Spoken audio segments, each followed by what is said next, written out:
Collaboration terminated. Universities in China and Texas no longer working together. That's over national security concerns. But was the U.S. aiding China's Navy? China, Washington's #1 national security threat, or is it? We look at new data on the U.S. stance. Made in Mexico or made in China? Some Chinese companies are branching out and trying to steer clear of U.S. tariffs. China buying Russian oil. An anonymous Chinese shipowner spends hundreds of millions buying ships to move the fuel. And debate between three world powers over a Chinese surveillance ship. Some fear the vessel could collect military intel.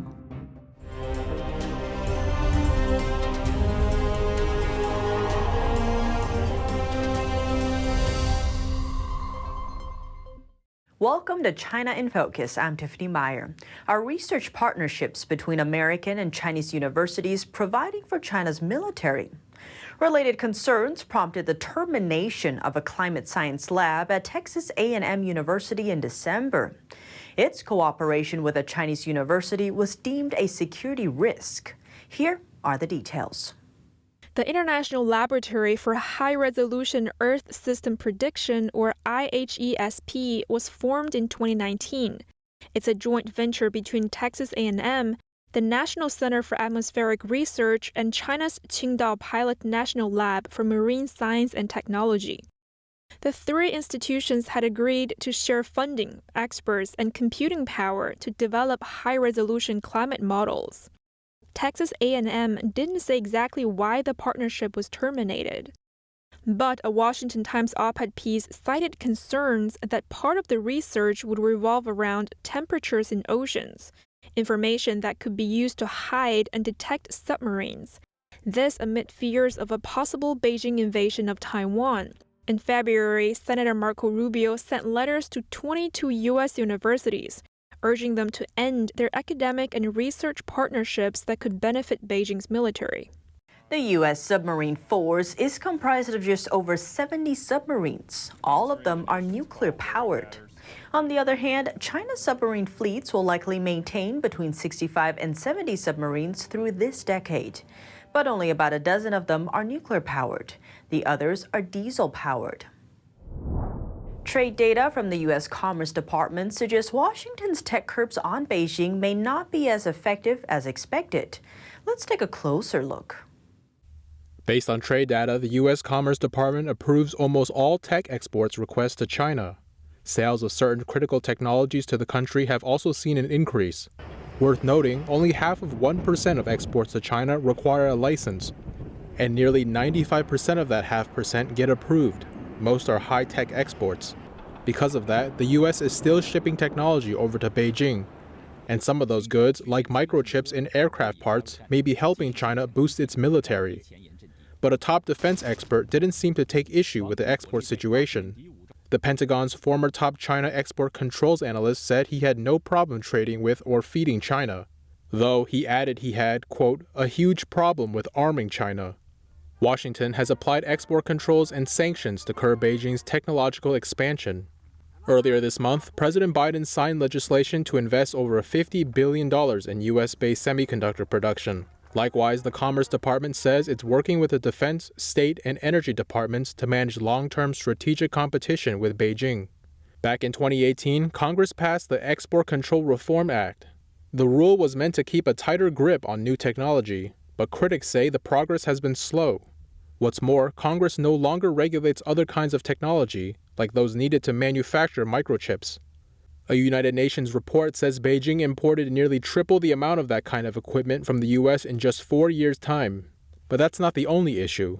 According to a former senior commerce official, the lack of inspections on the Chinese side is also to blame. She explains that once the U.S. issues a license, it loses virtually all control over if or how the technology gets diverted. Taking a closer look at U.S. regulations, even though there are license requirements for some Chinese companies on exports, U.S. companies can still sell tech to them by simply making products outside the U.S. Remember those big tariffs former President Trump slapped on China a while back? Well, one way China has been avoiding them is by making things in Mexico instead. And it stepped up those efforts by 76% last year. Here's more.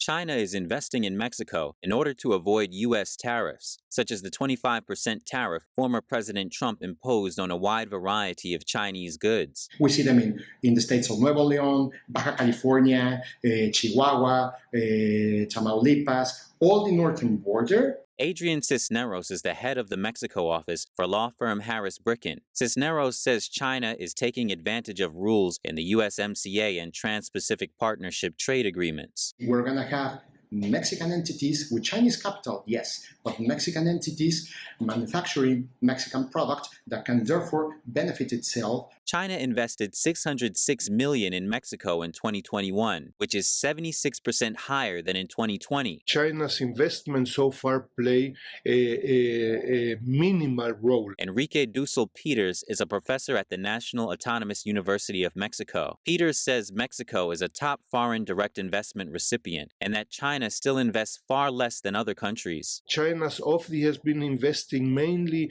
in the manufacturing sector, in auto parts, automobiles, telecommunications, electronics, historically and also more recently.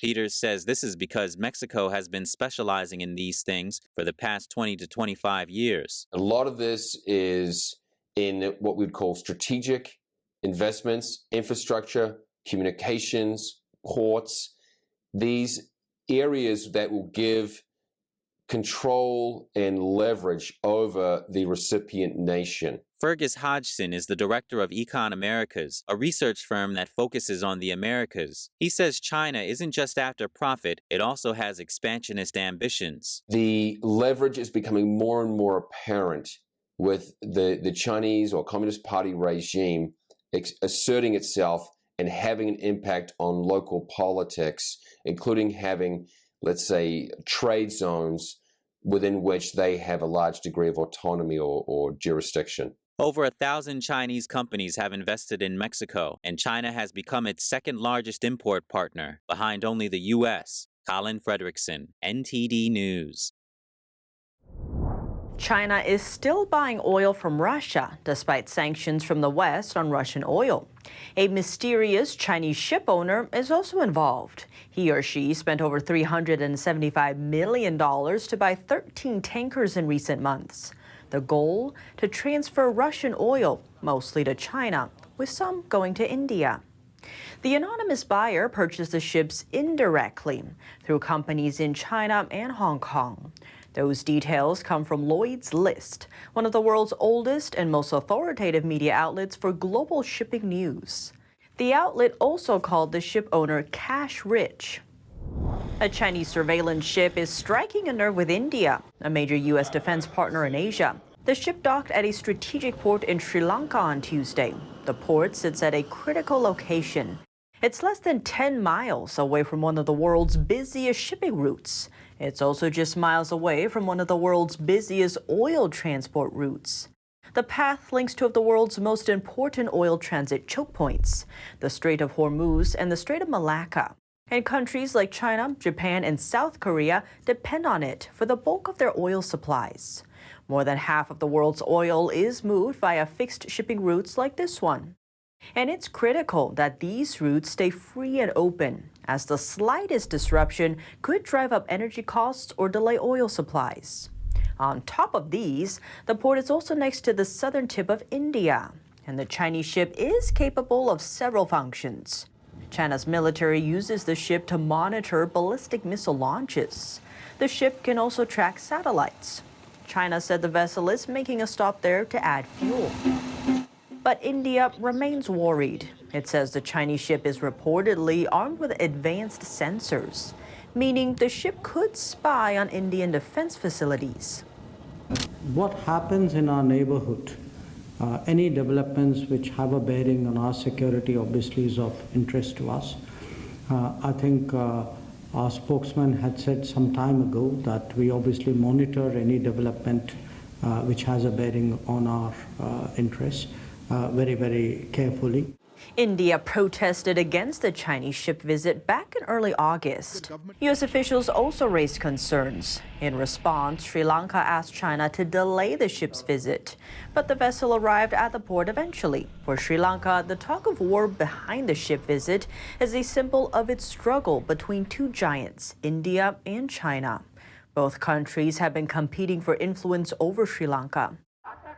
That's because, despite being a small nation, Sri Lanka sits on a crucial location.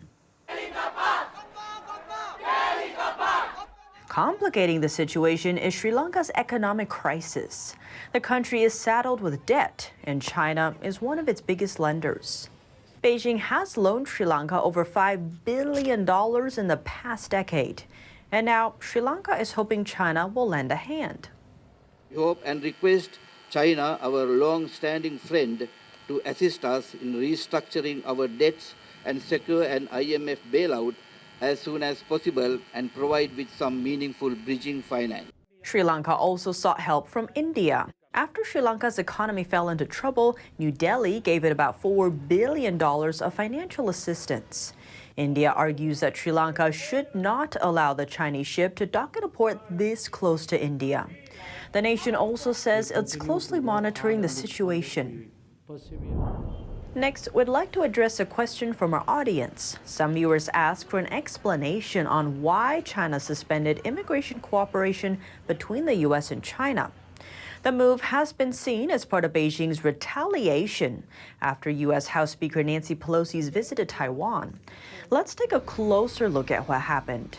The Chinese Communist Party canceled communication efforts between the U.S. and China in some areas. That includes dialogue on climate, defense, safety in air and sea operations, countering the illegal drug trade, and criminal investigations. On top of those areas is immigration. That is, China now plans to stop the removal of illegal Chinese immigrants living in the U.S. and will no longer send them back to China. Different than cooperation over legal immigrants, which can benefit China, returning illegal immigrants to China benefits the United States. That's all for today's China in Focus on YouTube. We're now sharing a shortened version of our program here after being demonetized for more than a year. Here's what to look out for in our second half. Swedish fashion giant H&M rejoins a Chinese digital retail platform. Last year, the website removed H&M over the brand's stance on Xinjiang. And a U.S. congressman says the Chinese Communist Party should be classified as a transnational criminal organization. The host of Epoch Times American Thought Leaders program sat down with him to find out why. The full episode is available on our partner platform, Epoch TV. To sign up, click the link down below. Thanks for watching China in Focus. I'm Tiffany Meyer, and see you tomorrow. Destroying a nation from within. That's the goal of the Chinese regime. One of the biggest weapons is something we rely on every day, our smartphones. In this special report, we look at how China's cyber attacks are going far beyond institutions. Now they're getting personal and changing our behavior through the very devices in the palms of our hands. The 2022 NTD 8th International Chinese Vocal Competition will be held from September 29th to October 2nd at the Merkin Hall of Kaufman Music Center in New York City. The competition is honored to have specially invited vocalists with the world-renowned Shen Yun Performing Arts to serve on its panel of judges. The gold award is $10,000. For more information, please visit vocal.ntdtv.com.